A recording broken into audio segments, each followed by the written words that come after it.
Hello बच्चों, आज का टॉपिक है हमारा वेक्टर और cross product. Vector product last time हमने पढ़ा था डॉट प्रोडक्ट, तो आज हम वेक्टर प्रोडक्ट पढ़ेंगे। यानी कि वेक्टर को वेक्टर से मल्टीप्लाई करने पे दो वेक्टर आते हैं, एक डॉट प्रोडक्ट एक क्रॉस प्रोडक्ट। तो क्रॉस प्रोडक्ट क्या होता है कि इट इज़ रिप्रेजेंटेड बाय, इसको हम रिप्रेजेंट करते हैं ए वेक्टर और ऐसे बी वेक्टर लिख लें, और बीच में मल्टीप्लाई का यूज़ नहीं करते, हम इसको मल्टीप्लाई नहीं बोलते, इसको हम बोलते cross product. It is represented by A cross B. तो वो जो ए क्रॉस बी होता है, it is defined as the product of magnitude A vector का मैग्नीट्यूड ऑफ बी वेक्टर और and sine of smaller angle. अब इसमें sine theta, इसमें क्या होगा स्मॉलर एंगल, और साथ में क्या आता है सी यूनिट वेक्टर। ठीक है, और करके ऐसे भी देख सकते हैं कि क्रॉस प्रोडक्ट का मतलब होता है A cross B. A cross B करेंगे तो एक सी वेक्टर आएगा, तो this is called A cross B. Cross product करने पे यहाँ एक तीसरा वेक्टर आता है, डॉट प्रोडक्ट करने पे एक स्केलर प्रोडक्ट आता है, तो ये आपको याद रखना है। तो यहाँ पे वेयर ये क्या है वो आप देख सकते हैं। वेयर सी क्या है, सी इज़ द यूनिट वेक्टर है। सी क्या है, इज़ द यूनिट वेक्टर। ठीक है, तो सी क्या होगा आपका यूनिट वेक्टर होगा। तो ये बताएगा डायरेक्शन ए क्रॉस बी की। ठीक है, तो यानी कि ये जो है आपका सी यूनिट वेक्टर। तो ऐसे लिख सकते हैं कि द डायरेक्शन जो होगी, the direction of C vector is perpendicular to the plane containing a cross A and B vector.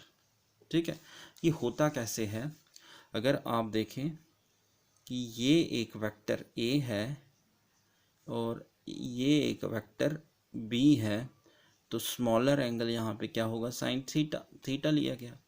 तो ए क्रॉस बी करके अगर आप ये बोलें ये किसी प्लेन में है, ये वेक्टर किसी प्लेन में है, तो जब ए क्रॉस बी करेंगे तो ये इस डायरेक्शन में एक सी वेक्टर आएगा, और उसकी डायरेक्शन कौन बताएगा, सी कैप।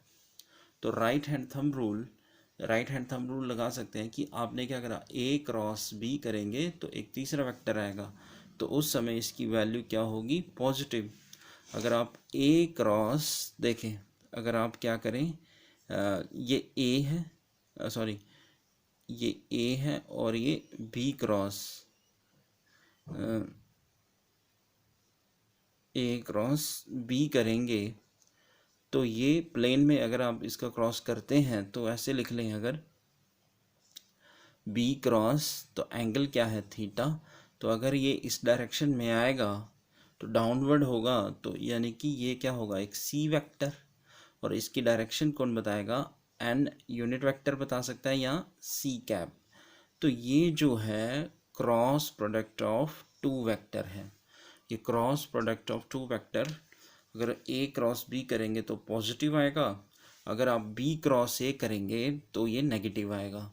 तो बी क्रॉस ए इस डायरेक्शन में आएगा, यानी कि ये है ए क्रॉस बी करने पे आपका आएगा ए बी साइन थीटा, और सी यूनिट वेक्टर लिख सकते हैं। और यहाँ पे स्मॉलर एंगल की तरफ करना है आपको क्रॉस प्रोडक्ट, तो बी यानी कि यहाँ पे क्या होगा कि ये जो आएगा आपका बी क्रॉस ए जब करेंगे तो ये होगा minus A B sine theta और सी कैप। अब ये लिख लें, माइनस क्यों है, ये सी यूनिट वेक्टर नेगेटिव डायरेक्शन में, तो क्रॉस प्रोडक्ट नेगेटिव भी आ सकता है यहाँ पे और पॉजिटिव भी। तो अब हम इसकी कुछ प्रॉपर्टीज़ करेंगे जिससे और क्लियर हो जाएगा ये वेक्टर प्रोडक्ट और क्रॉस प्रोडक्ट। ठीक है, तो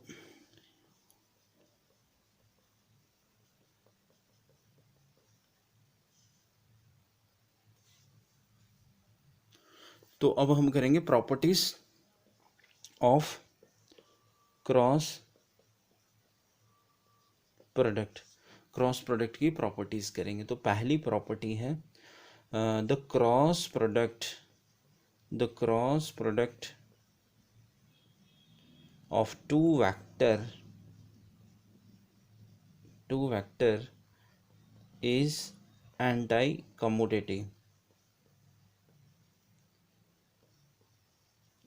कम्यूटेटिव होता है। क्रॉस प्रोडक्ट टू वेक्टर का एंटी कम्यूटेटिव होता है, यानी कि अभी अभी मैंने बताया अगर ए क्रॉस बी करेंगे तो वो बी क्रॉस ए के इक्वल नहीं होगा। ठीक है, आप ऐसे ना लिखें, इसको ऐसे लिख सकते हैं कि ए क्रॉस बी जो है वो माइनस बी क्रॉस ए के इक्वल होगा। तो ये है आपका क्रॉस प्रोडक्ट। क्लियर हुआ? तो क्रॉस प्रोडक्ट एंटी कम्यूटेटिव होता है, ये याद रखना है। सेकंड, क्रॉस प्रोडक्ट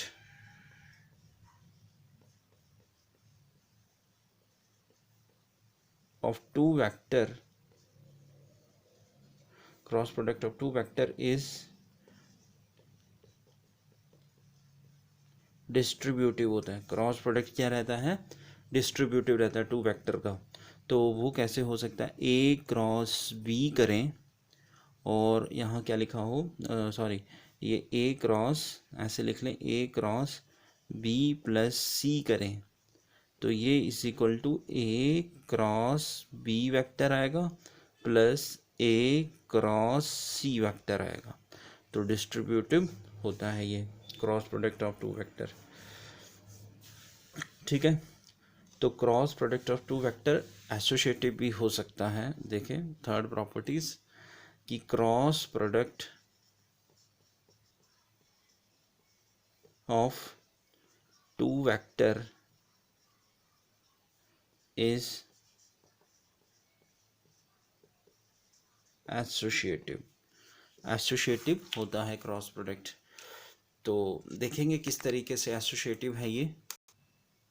तो देखें क्रॉस प्रोडक्ट एसोसिएटिव मतलब ए प्लस बी हो, A plus B cross C plus D vector हो। तो आपने क्या करना है, इसका क्रॉस इसके साथ, ए का सी के साथ, ऐसा नहीं लिखना है सी का बी के साथ, फिर ए का डी के साथ, बी का सी के साथ, और फिर बी का डी के साथ लेंगे। ऐसे नहीं लेंगे कि आप उल्टा ले लें।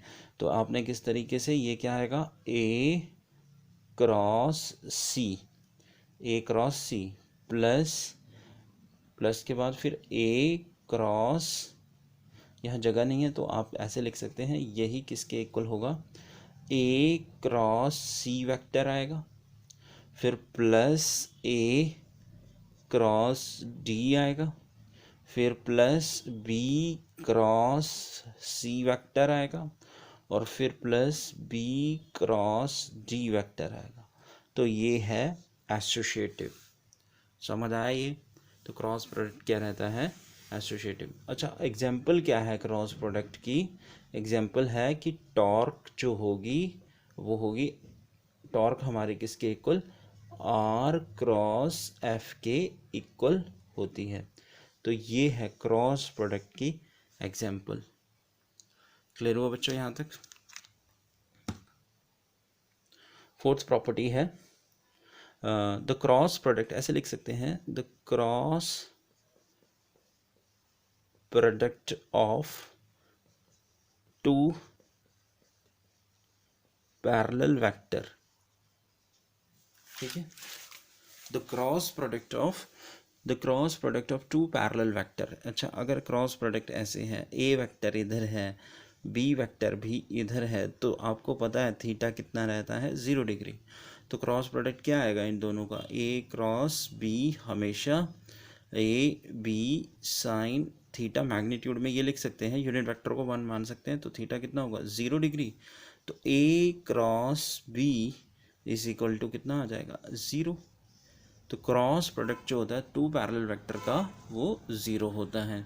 लेकिन the cross product of two, इधर मैं ऐसे लिख लूँ, परपेंडिकुलर वेक्टर का, परपेंडिकुलर वेक्टर का क्या आएगा, परपेंडिकुलर वेक्टर अगर एक वेक्टर ऐसे है तो दूसरा वेक्टर इधर है और दोनों में एंगल कुछ थीटा है, तो थीटा कितना दिखता है 90 डिग्री। तो A cross B A B sine theta ऐसे लिख सकते हैं आप, ठीक है। सी कैप की वैल्यू आपने 1 मान ली है यूनिट, ठीक है, इस तरीके से। तो ए बी साइन 91 होता है, तो ये ए बी आएगा।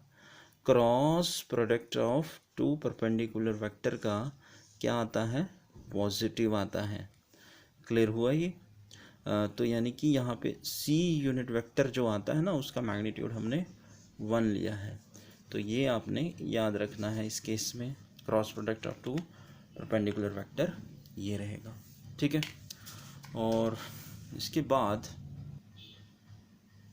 अब हमारे पास यह अगली प्रॉपर्टी, आप लिख लेना कौन सी आ रही है, कि जो भी प्रॉपर्टी है, आई थिंक ये आपकी कौन सी प्रॉपर्टी बनेगी, 6th प्रॉपर्टी है ये शायद।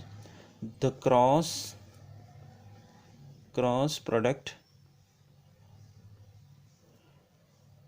Product of two vector in Cartesian coordinate में क्या होगा, कार्टेशियन कोऑर्डिनेट में।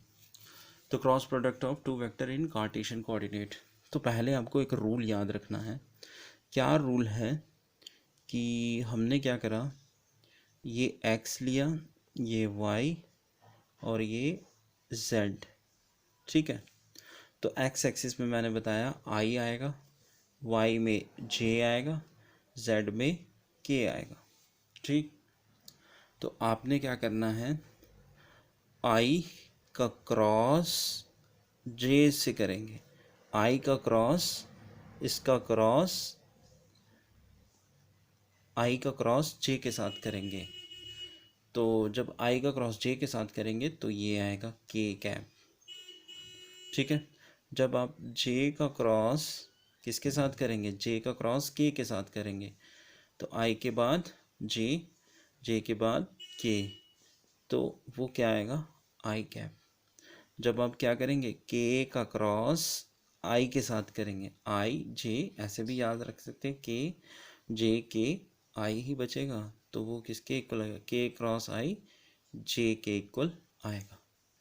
अगर आप चलेंगे, ये क्या है एंटी क्लॉकवाइज, तो ये सब क्या आएंगे, फॉर ये कैसी डायरेक्शन है, for anti clockwise the cross product, for anti clockwise the cross product of two vector is positive है। एंटी क्लॉकवाइज में ये पॉजिटिव आएगा। क्लियर हुआ ये? तो इसका मतलब अगर आप इसका क्लॉकवाइज लें, अब ऐसे चलते हैं इस डायरेक्शन में, i क्रॉस k करेंगे, i क्रॉस k करके माइनस j आएगा, ठीक है। i के बाद j k के बाद i, एक मिनट, i के बाद आएगा j। अब आप क्या करेंगे, k क्रॉस j करेंगे,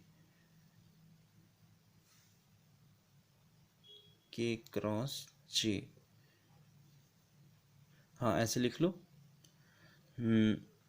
आप ऐसे कर सकते हैं कि i के बाद j क्रॉस k के बाद i।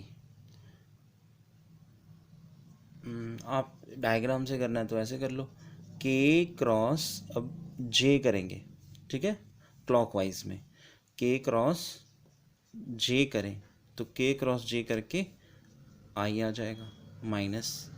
अब यानी कि इसके बाद क्या करेंगे, आप इन दोनों को क्रॉस करेंगे कि j क्रॉस i वो किसके इक्वल होगा, माइनस k के इक्वल।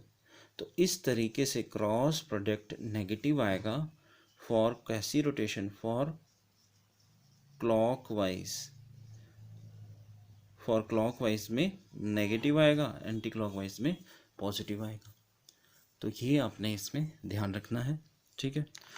और थर्ड ये याद रखना है, ये फर्स्ट बताया मैंने, ये सेकंड, और थर्ड क्या है कि आई क्रॉस आई हो, जे क्रॉस जे हो, के क्रॉस के हो, तो ये सब ज़ीरो के इक्वल होगा। आई का क्रॉस आई के साथ, जे का क्रॉस जे के साथ, के का क्रॉस के साथ ज़ीरो रहेगा। तो इस तरीके से आपने ये क्रॉस प्रोडक्ट में याद रखना है। चलिए देखें आगे। देखें cross product of two vector in Cartesian में कैसे फाइंड करना है कि ए वेक्टर है आपके पास ए एक्स आई प्लस बी ए वाई लेंगे, ए वाई जे प्लस ए जेड के, और बी वेक्टर है बी एक्स आई प्लस बी वाई जे कैप प्लस बी जेड के कैप है।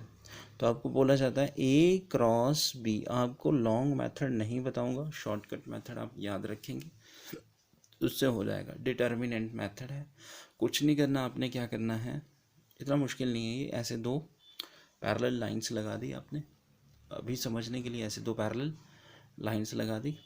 तो आपने देखना है कि ए वेक्टर में आई जे के है, बी वेक्टर में आई जे के है, दोनों में है ये, इसका मतलब दोनों में ये आई जे के कॉमन है।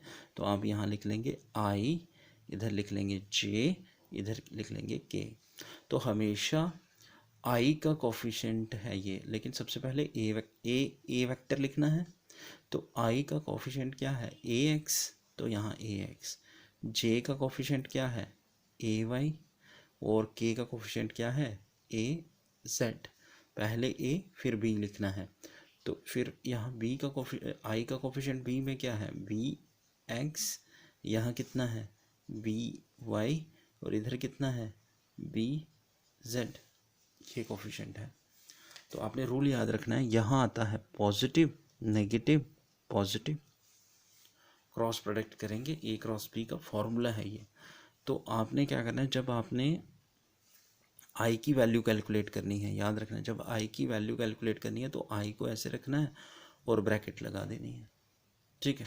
और ब्रैकेट लगाने के बाद इसी ब्रैकेट में जो आपने सॉल्यूशन लाना है, तो ये है फर्स्ट रो फर्स्ट कॉलम, ठीक है। सिर्फ आई को देखा, इन दोनों को कुछ नहीं करना, आपने इन दोनों को क्या करना है, मल्टीप्लाई। तो क्या आएगा, ए वाई बी जेड, फिर आपने रिवर्स में इन दोनों को मल्टीप्लाई करना है, ऐसे घूमना है यहाँ से क्लॉकवाइज में। तो माइनस माइनस क्या आएगा, ए जेड सॉरी बी वाई ए जेड आएगा, ठीक है। अब आप आगे के लिए चलेंगे, अब फर्स्ट रो तो रहेगी, अब सेकंड कॉलम में आएंगे आप। तो सेकंड कॉलम में मतलब आपने इसको कुछ नहीं करना है, आपने ए एक्स ऐसे लिखना है माइनस जे कॉमन करके, तो इन दोनों को मल्टीप्लाई करना है, ए एक्स बी जेड, तो रिवर्स में इन दोनों को मल्टीप्लाई करना है, तो माइनस बी एक्स ए जेड। क्लियर हुआ, तो ये आ जाएगा। फिर आपने क्या करना है, इसको कर लिया तो प्लस के कैप, तो अब आपने इसको इसके लिए करना है, तो अब आपने इन दोनों को मल्टीप्लाई करना है, ए एक्स बी वाई और माइनस बी एक्स ए वाई। समझ आया ये, इस तरीके से ये आपका एक फॉर्मूला बन जाएगा डिटर्मिनेंट का, ठीक है। फॉर एग्जांपल अगर हमें क्वेश्चन सॉल्व करना है तो एक एग्जांपल मैं बताता हूँ आपको, नोट कर लेना आपने formula.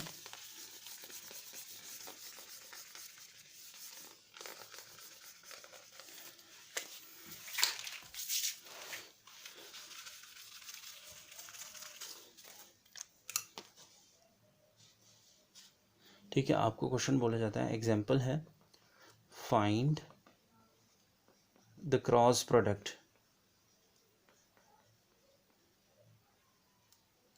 Of two vector. Find the cross product of two vector का क्रॉस प्रोडक्ट फाइंड करना है। तो ए वेक्टर है 2i plus 3j plus 4k cap, और बी वेक्टर है 3i minus 1j plus 5k। ये है क्रॉस प्रोडक्ट फाइंड करें। तो मैंने बताया ए क्रॉस बी फाइंड करना है, कुछ नहीं करना, फॉर्मूला भी याद नहीं रखना आपको, लेकिन रूल जो है वो लगाना आपने। ऐसे बनाएंगे, दोनों में आई जे के है, अगर किसी में आई ना हुआ या जे ना हुआ या के नहीं, वो ज़ीरो होगा, ठीक है। तो ये आई इधर लिख लेना है, आई इधर लिख लिया, आई इधर, ए का कोफिशिएंट लिख लो 2 3 4, बी का कोफिशिएंट 3 है, लेकिन इसका कोफिशिएंट ये माइनस में है तो -1 लिखना है, इसका 5, ठीक है। तो ये अब रूल बताया मैंने, एक ही लाइन में आंसर आ जाता है। ये यहाँ बताया मैंने प्लस माइनस ऐसे चलेगा ये, ठीक है। तो यहाँ आई ऐसे लिखेंगे आप।